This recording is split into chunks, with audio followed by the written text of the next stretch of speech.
आप बैठिए।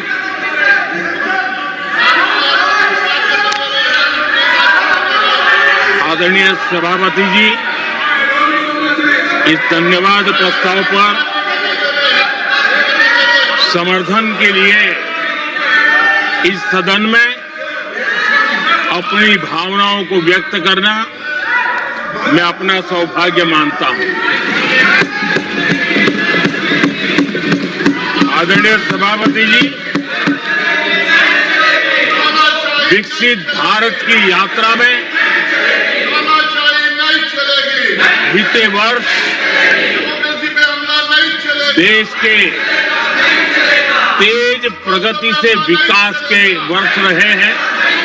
Nothing will go on record except Prime Minister's जीवन के speech. हर क्षेत्र में, समाज के हर वर्ग को उनके जीवन में परिवर्तन का एक कालखंड रहा है। एक सही दिशा में तेज गति से देश आगे बढ़ रहा है। आदरणीय राष्ट्रपति जी ने बहुत ही बढ़िया तरीके से पूरी संवेदनशीलता के साथ उन्होंने This is not correct. इस You विषय please को sit your seat, हम please. सबके सामने प्रस्तुत किया है। आदरणीय सभापति जी, मेरी एक प्रार्थना है,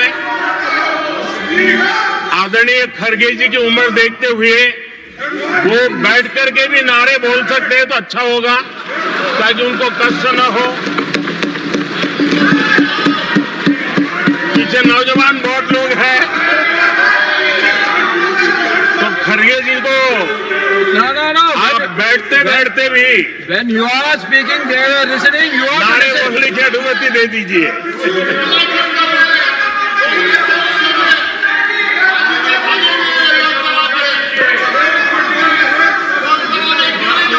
आदरणीय सभापति जी, राष्ट्रपति जी ने इस देश के मध्यम वर्ग, इस देश के निम्न मध्यम वर्ग, इस देश के गरीब, इस देश के गांव, इस देश के किसान, महिलाएं, विज्ञान हो, प्रौद्योगिकी हो, कृषि हो, सभी विषयों को लेकर के बहुत ही विस्तार से भारत के प्रगति का एक स्वर संसद में गूंजा है।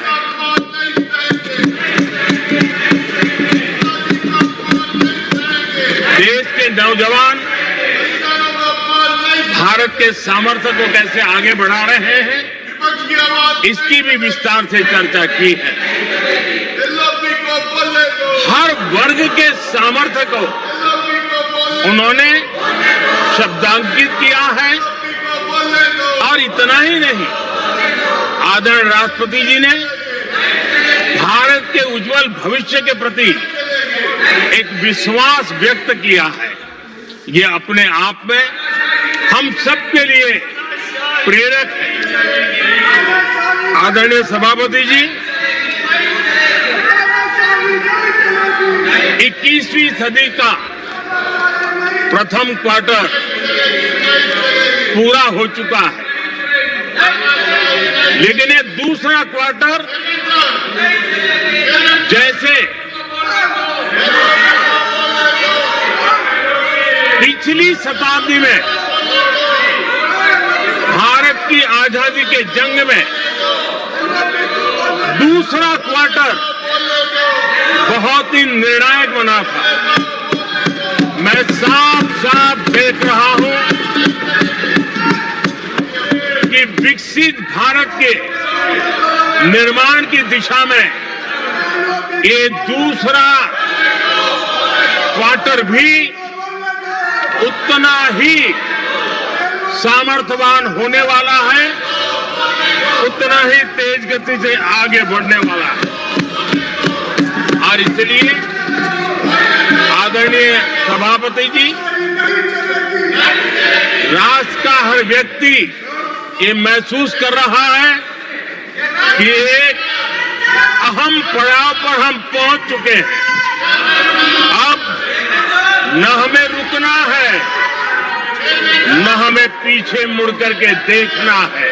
I will not go against what you are doing. आगे ही आगे देखना Please, है, my dear. I am not going to let गति से you चलना down. है। You please, my dear. और लक्ष्य को प्राप्त करके ही हमें सांस लेनी है। उस दिशा में हम आगे बढ़ रहे हैं। Nothing should go on record except to the Prime Minister's speech.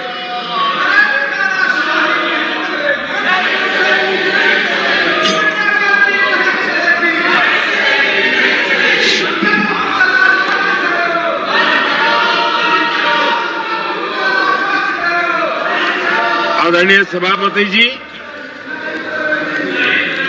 वर्तमान में अगर हम देखें तो भारत के भाग्य के अनेक सुयोग एक साथ हमें नसीब हुए। ये अपने आप में बहुत ही उत्तम संयोग है, ऐसा मैं मानता हूं।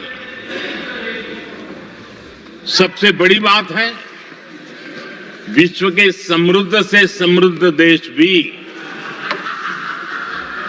बुजुर्ग होते जा रहे हैं। वहां की आबादी उम्र के उस पड़ाव पर पहुंची है हम जिन्हें बुजुर्ग के रूप में जानते हैं। हमारा देश ऐसा है जो विकास की नई ऊंचाइयां छू रहा है। उसी समय दिनों दिन हमारा देश युवा होता जा रहा है, युवा आबादी वाला देश है। ये अपने आप में एक बहुत अच्छा सुयोग है। आदरणीय सभापति जी, दूसरी तरफ मैं देख रहा हूं जिस प्रकार से विश्व का भारत के प्रति आकर्षण बढ़ा है, और उसमें भी विश्व भारत की टैलेंट का महात्म्य समझ रहा है। हमारे पास आज दुनिया का बहुत ही महत्वपूर्ण टैलेंट पूल है, युवा टैलेंट पूल है, जिसके पास सपने भी हैं, संकल्प भी है, सामर्थ्य भी है। और इसलिए ये दूसरा सुयोग है। शक्ति का आशीर्वाद हमारे साथ है। आदरणीय सभापति जी, भारत आज विश्व में जो चुनौतियां पैदा हो रही है, उन चुनौतियों का समाधान देने वाला एक देश आशा की किरण बना हुआ है, और हम समाधान दे रहे हैं। वैसा ही एक महत्वपूर्ण सुयोग है कि आज मेजर इकोनॉमी में भारत का ग्रोथ बहुत हाई है, और हाई ग्रोथ और लो इन्फ्लेशन ये बहुत ही यूनिक संयोग है, और ये हमारी अर्थव्यवस्था की मजबूती को प्रदर्शित करता है। आदरणीय सभापति जी, हम जिस गति से आगे बढ़ रहे हैं, जब हमें देश की जनता ने सेवा करने का मौका दिया, तब फ्रेजाइल 5 के रूप में ये देश जाना जाता था। जब हमें अवसर मिला, तब देश आजाद हुआ, तब हम दुनिया में 6 नंबर की इकोनॉमी थे। लेकिन इन लोगों ने ऐसा एक हाल करके रखा कि 11 पे पहुंचा दिया। आज हम 3 पर जाने की दिशा में तेज गति से,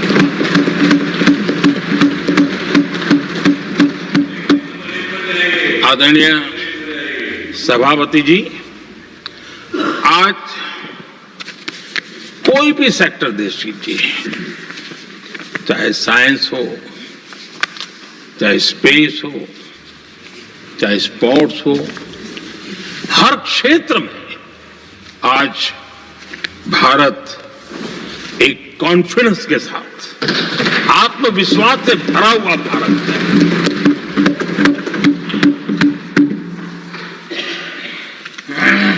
कोविड के बाद विश्व में जो स्थितियां पैदा हुई और ऐसी नई नई चीजें जुड़ती गई, आज दुनिया संभल नहीं पा रही है। ऐसे में साफ साफ नजर आ रहा है कि दुनिया एक नए ग्लोबल ऑर्डर की तरफ, नए वर्ल्ड ऑर्डर की तरफ आगे बढ़ रहा है। सेकेंड वर्ल्ड वॉर के बाद एक वर्ल्ड ऑर्डर बना था, अब एक नए वर्ल्ड ऑर्डर की तरफ विश्व बहुत तेजी से आगे बढ़ रहा है। और सबसे बड़ी खुशी की बात है, सारी घटनाओं का और राजनीतिक तरीके से निष्पक्ष भाव से विश्लेषण करेंगे तो झुकाव भारत की तरफ है।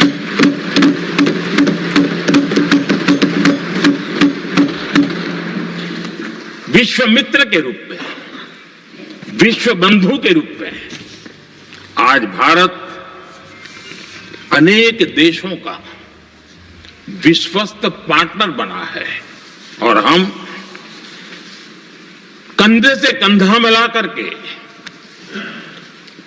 विश्व कल्याण की दिशा में भी अपनी उचित भूमिका निभा रहे हैं, अपने सामर्थ्य से सहाय भी कर रहे हैं। आदरणीय सभापति जी, आज पूरा विश्व ग्लोबल साउथ की चर्चा करता है, लेकिन उस चर्चा के सूत्रधार के रूप में आज भारत वैश्विक मंचों पर ग्लोबल साउथ की बुलंद आवाज बन गया है।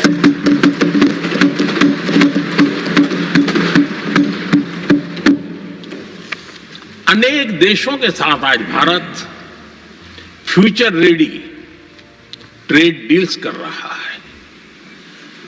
पिछले कुछ ही समय में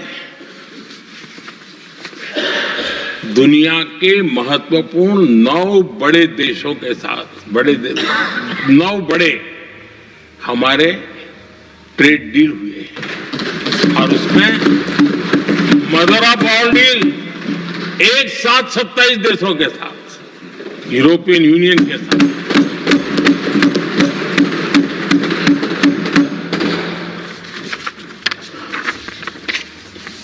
जो लोग थक गए,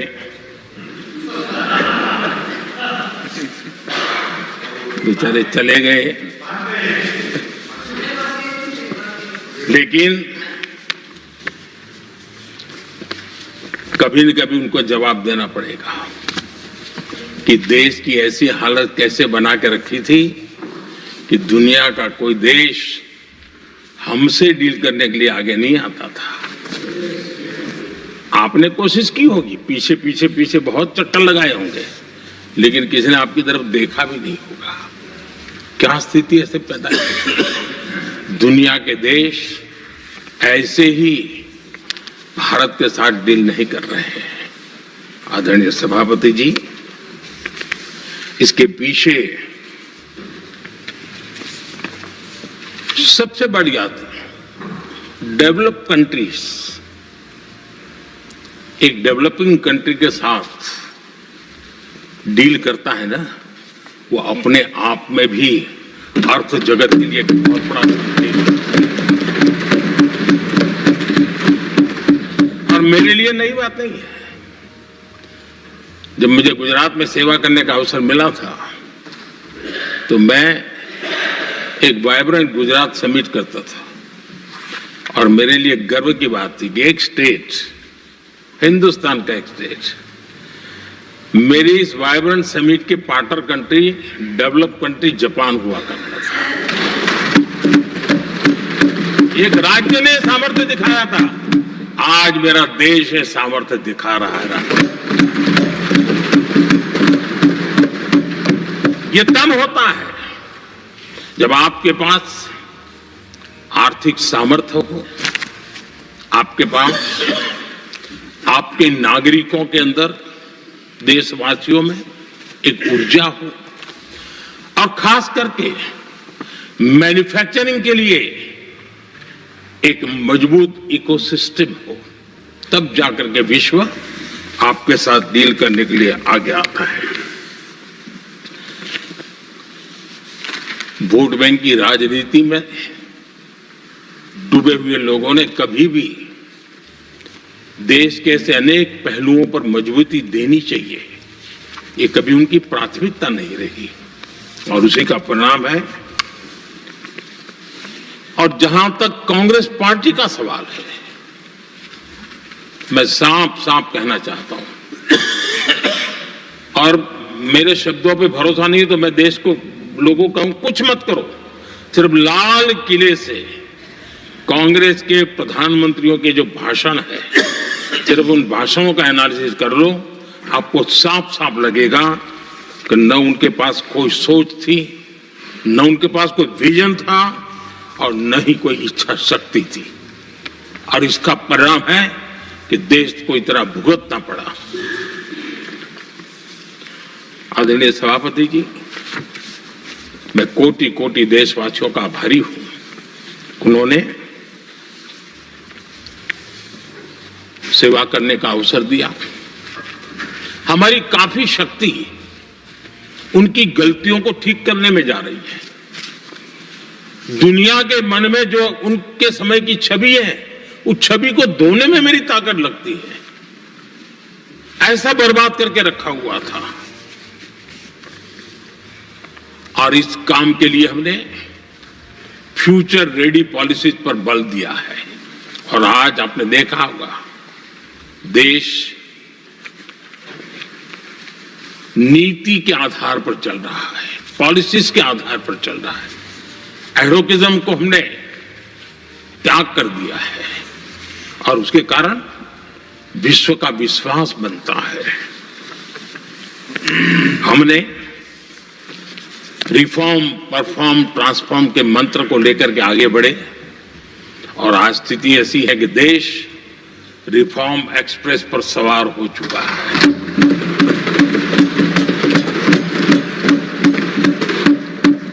हमने स्ट्रक्चरल रिफॉर्म्स किए हैं, प्रोसेस से जुड़े रिफॉर्म्स किए हैं, पॉलिसीज में रिफॉर्म किए हैं। हमारा मैन्युफैक्चरिंग सेक्टर, हमारे उद्यमी ये सशक्त हो, भारत की हर चीज का वैल्यू एडिशन हो, उस दिशा में हमने प्रयास किया है। और मैं आज विश्वास के साथ कह सकता हूं, आज भारत विश्व के साथ स्पर्धा करने के लिए पूरी तरह तैयार है।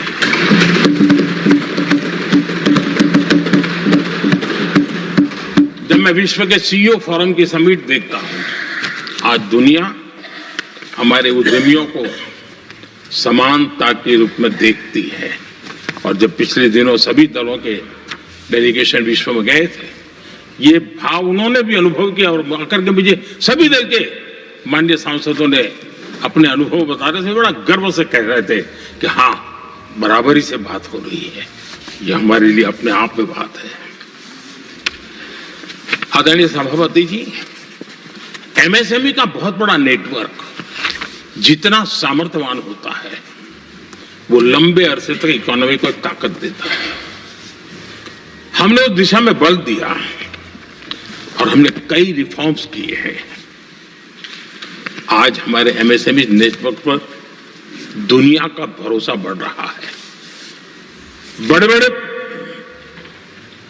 हो सकता है हम हवाई जहाज नहीं बना देंगे, लेकिन कई हवाई जहाज है जिसमें कई पुर्जे मेरे देश के छोटे छोटे एमएसएमई बना रहे हैं।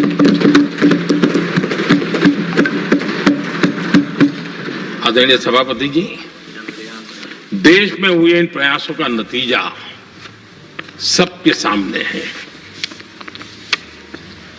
बड़े बड़े देश भारत के साथ व्यापारिक संबंध बनाने के लिए बहुत ही आतुर है। यूरोपीय संघ का ट्रेड डील हो, अमेरिका के साथ अभी अभी हुआ जो ट्रेड डील हो, और कल हमारे पीयूष जी ने सदन में विस्तृत जानकारी भी दी है, और पूरा विश्व खुल करके इस ट्रेड डील का तारीफ कर रहा है। और उसमें जब यूरोपियन यूनियन के साथ ट्रेड डील हुआ तो विश्व को एक भरोसा हुआ कि अब वैश्विक स्तर पर स्थिरता की संभावना बढ़ेगी। अमेरिका के साथ ट्रेड डील होने के बाद विश्व को और भरोसा हो गया कि जो स्थिरता के एहसास हो रहा था, अब गति का भी एहसास होने लगा है। अब विश्व के लिए शुभ संकेत है। आदरणीय सभापति जी, इसका सबसे बड़ा लाभ हमारे देश के नौजवानों को होगा। और जब मैं नौजवान कहता हूं तो उसमें मध्यम वर्ग का भी नौजवान होता है, शहर का नौजवान भी होता है, गांव का नौजवान भी होता है, बेटा भी होती है, बेटी भी होती है। और इसलिए उसे टुकड़ों में न देखा जाए। मेरे देश के युवा के सामर्थ्य का हमें गौरव करना चाहिए, और उनके लिए पूरा विश्व बाजार अब खुल चुका है। अब उनके लिए अवसर ही अवसर है। और मैं उनको कहता हूं, आइए दोस्तों, मैं आपके साथ कंधे से कंधा मिला करके खड़ा हूं। हिम्मत कीजिए, बढ़िए, देश आपके साथ खड़ा है और दुनिया आपका स्वागत करने के लिए इंतजार कर रही है। आदरणीय सभापति जी, जिस प्रकार से दुनिया में हमारे युवा प्रोफेशनल्स की मांग बढ़ रही है, इवन केयर गिवर्स की मांग बढ़ रही है, हर कोई मिलता है हमें इस प्रकार के लोग चाहिए। कुछ लोग तो अपना स्पेशल ऑफिस यहां बना रहे हैं रिक्रूट करने के लिए, योग्य टैलेंट की खोज के लिए। इसका मतलब हुआ कि भारत के प्रोफेशनल्स के लिए भी विश्व में बहुत बड़े अवसर बन रहे हैं। आदरणीय सभापति जी, ये संसद का उच्च सदन ये एक प्रकार से राज्यों का प्रतिनिधित्व करता है। और जो चर्चा की बारीकियां मैंने देखी, मेरा मन कहता है कि थोड़ा स्तर इसका ऊपर होना चाहिए था, और वहां से तो ज्यादा होना चाहिए। वो तो कितने साल तक सरकारों में रहे हैं, वहां से जरा चर्चा का स्तर ऊंचा होना चाहिए था। लेकिन उन्होंने ये मौका भी गंवा दिया। देश उन पर कैसे भरोसा कर सकता है। आदरणीय सभापति जी, मैं कल एक माननीय सदस्य को सुन रहा था। यूं तो वो अपने आप को राजा कहलाने में बहुत गर्व करते हैं, लेकिन वे आर्थिक असमानता की चर्चा कर रहे थे। बताइए, जो खुद को राजा माने और वो आर्थिक असमानता की बात करे, तो आपको लगता है कि क्या यही देखने के बाकी रह गए थे क्या? आदरणीय सभापति जी, हमारे टीएमसी के साथियों ने काफी कुछ कहा। जरा खुद तो अपने गरेबा में देखें। निर्मम सरकार पतन के जितने भी पैरामीटर्स हैं, उन सब पैरामीटर्स में नए नए रिकॉर्ड बनाते जा रहे हैं, और यहां उपदेश दे रहे हैं। क्या हाल करके रखा हुआ है। ऐसी निर्मम सरकार से वहां के लोगों का भविष्य अंधकार के अंदर डूब रहा है, लेकिन इनको कोई परवाह नहीं है। सत्ता सुख के सिवाय कोई आकांक्षा नहीं है, और वे यहां उपदेश देते हैं। घुसपैठ, दुनिया का समृद्ध से समृद्ध देश भी अपने यहां गैर कानूनी नागरिकों को बाहर निकाल रहा है। हमारे देश में घुसपैठियों को बचाने के लिए अदालतों को तब तक प्रेशर पैदा किया जा रहा है। मेरे देश का नौजवान कैसे ऐसे लोगों को माफ करेगा जो घुसपैठियों की वकालत करने के लिए ताकत लगा रहे हैं? और घुसपैठिए मेरे देश के नौजवानों के हक छीन रहे हैं, उनकी रोजी रोटी छीन रहे हैं, आदिवासियों की जमीन छीन रहे हैं, बेटे बेटियों के जिंदगी पर खतरे पैदा हो रहे हैं। लेकिन उनके लिए महिलाओं पर अत्याचार होते रहे। सत्ता नीति के सिवा कुछ करना नहीं, और वो यहां पर हमें उपदेश दे रहे हैं। और ऐसे चिंताजनक सभी विषयों पर आंखें मूंद करके बैठे हुए वो लोग हैं। एक हमारे माननीय सदस्य काफी कुछ बोल रहे थे, जिनकी पूरी सरकार शराब में डूब गई है, जिनके शीश महल घर घर में नफरत का कारण बन गए, और शायद उनको ब्लैक शब्द ज्यादा पसंद है। हर एक अपना अपना एक भूतकाल होता है।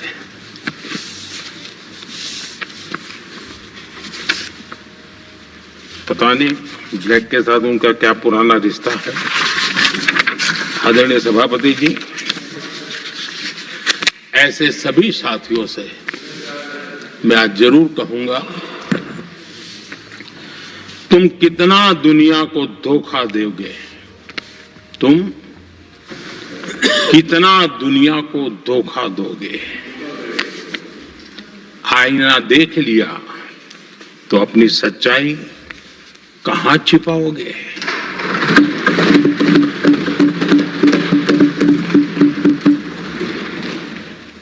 कांग्रेस हो, टीएमसी हो, डीएमके हो, लेफ्ट हो, ये दशकों से केंद्र में सत्ता में रहे हैं, सत्ता के भागीदार रहे हैं। राज्यों में भी उनको सरकारें चलाने का अवसर मिला है, लेकिन उनकी पहचान क्या बनी? आज डील की चर्चा होती है तो गौरव से कहते हैं, तब डील की चर्चा होती थी तो बॉफोर्स डील याद आता था। ये डील होते थे।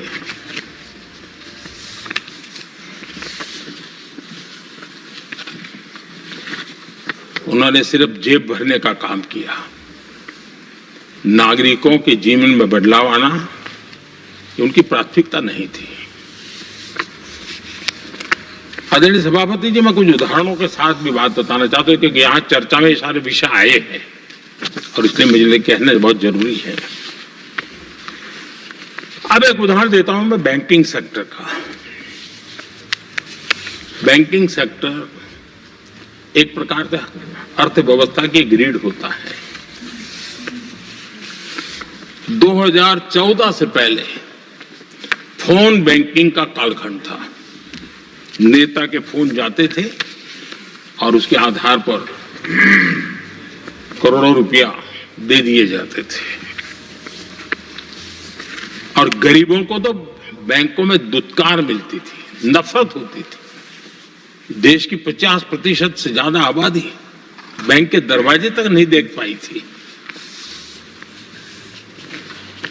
कांग्रेस के नेताओं के फोन पर अरबों रुपये लोगों को दे दिए गए,